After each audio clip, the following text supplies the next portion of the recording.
develop a habit of reading your newspaper.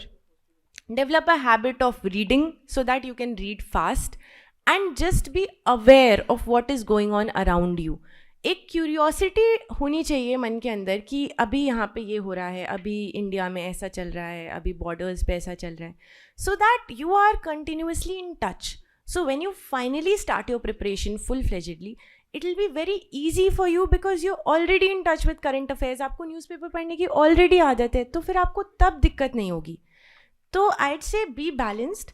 Don't give up on everything just for preparing, because it is very important to have a life beyond work, and not just during preparation but also when you enter the services. It is very important to know and to appreciate and to live your life, and that is what I'll suggest to all of you, that you don't have to stop living your life.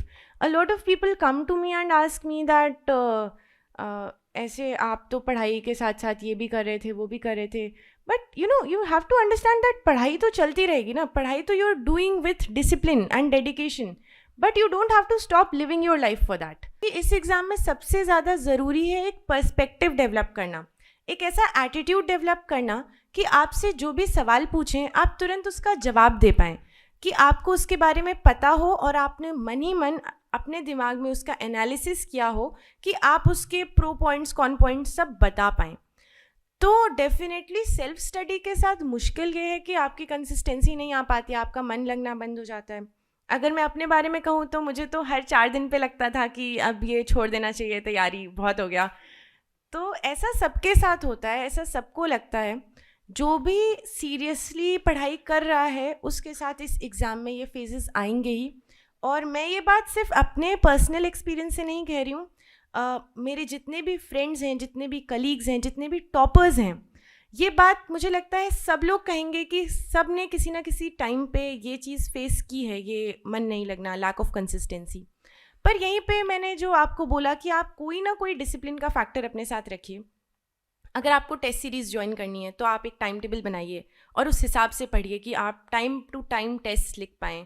अगर आपको daily answer writing करनी है तो आप एक time table बनाइए कि आपको इस वक्त से इस वक्त ही डेली आंसर लिखना है, 8 से 8:30 बजे ही लिखना है.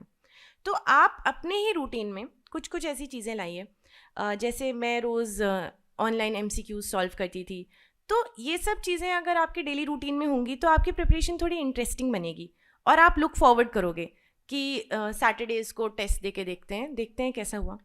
एंड कभी भी इसलिए मत रुकिए कि आपको लगे कि आपकी प्रिपरेशन कंप्लीट नहीं हुई है तो आप टेस्ट कैसे दे सकते हैं.